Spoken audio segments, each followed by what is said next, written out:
Hello and welcome. Today was a long day full of conventions and voting. I'm Paul Peralta. And I'm Callum Parks. Welcome to Texas Boys State News. An interesting development today in our story following the Texas Boys State shirts. Next we go to an interview with Mike Harper, Associate Dean of Counselors, to share his thoughts about Boys State. Hello, I'm Cal, and I'm here with Mike Harper. So, Mike, I'm going to start this interview with an important question. What does Boys State mean to you?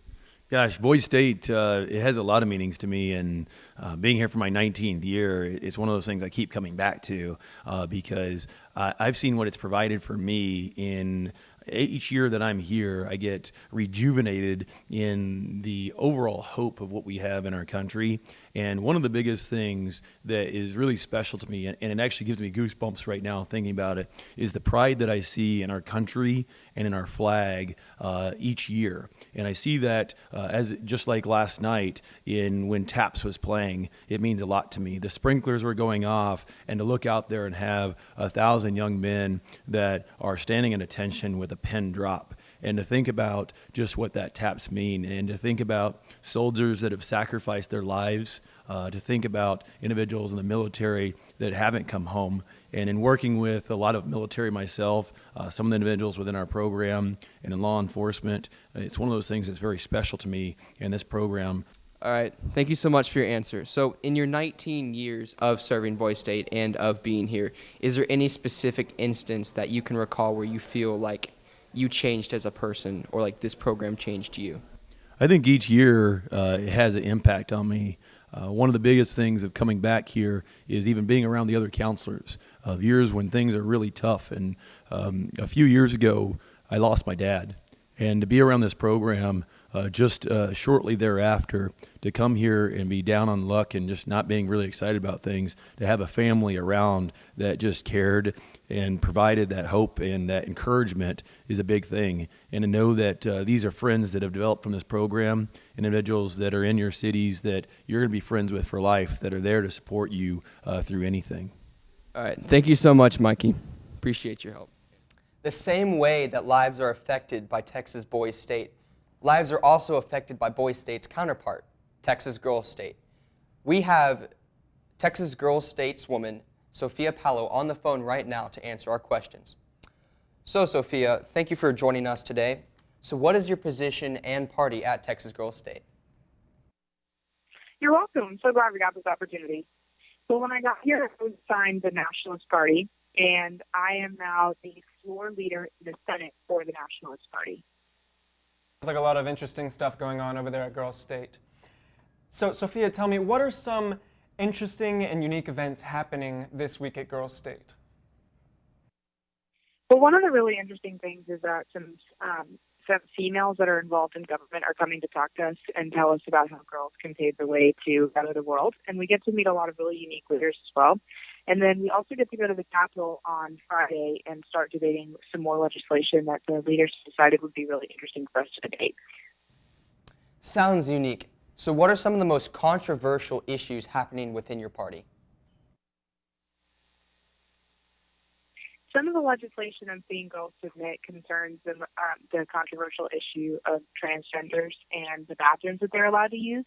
Another controversial issue is how much testosterone a girl can have to compete in certain competitions. So we want to decide whether or not you can be taking abnormal levels of testosterone and still be able to compete as a female in a competition.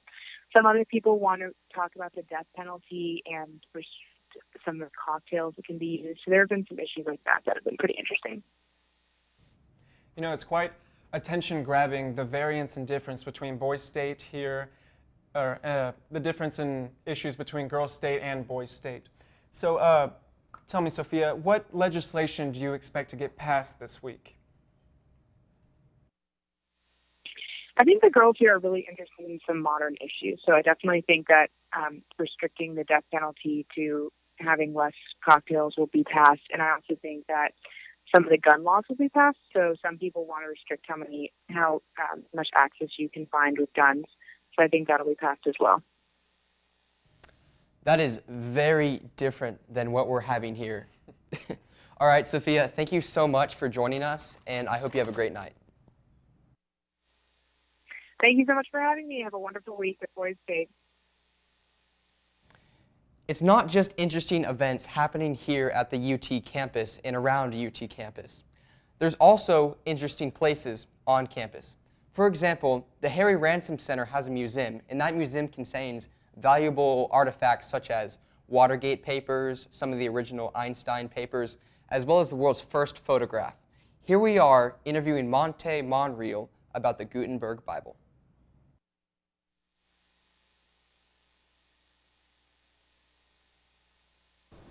Hello, I'm Callum Parks, and I'm here with Monte Monreal, the Visitor Services Manager here at the Ransom Center. Monte, do you mind telling us what is the Gutenberg Bible, and why is this Bible in particular very significant? Sure. So the Gutenberg Bible is the first book in the West made with movable metal type. Where books had been printed many, many years before this, this is significant because it greatly increased the efficiency with which you could make printed materials, books, pamphlets, and things like that. And anytime you have an innovation that makes it easier to disseminate information, literacy rates go up, it shapes the Age of Revolution, the Enlightenment, all these things. So Gutenberg's invention is one of the truly great inventions of the last millennia and had a tremendous impact on all of human history.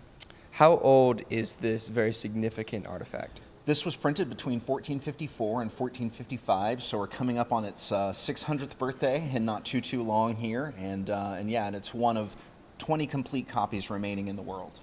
All right. Thank you, Monte, for joining us, and I'm glad we could come here and learn about these artifacts. So museums are interesting, but so are sports. Here's Clark with the sports.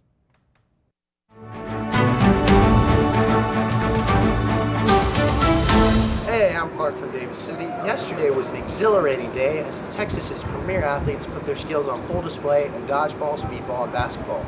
The top teams in basketball were Flint, Dunning, and Burkhead. In dodgeball, it was Namey, Moore, Scott, Flint, and Foreman. Finally, in speedball, it was Matthew, Winters, Gibson, Berry, Burkhead, and McCraw. Congratulations to all the top teams. Now let's throw it back over to Paul and Callum in the studio.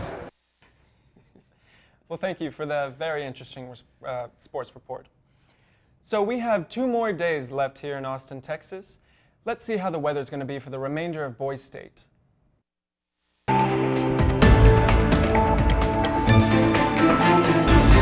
It's hot. Back to you, Paul.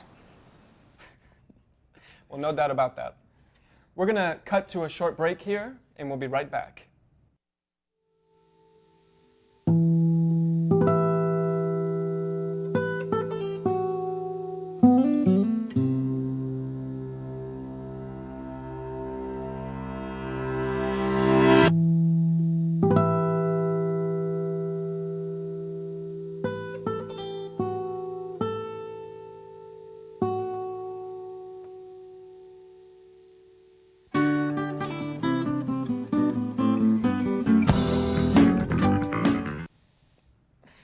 Democracy is at its finest when we're able to pass laws here such as Saturday being for the boys, and also talk about Texan secession.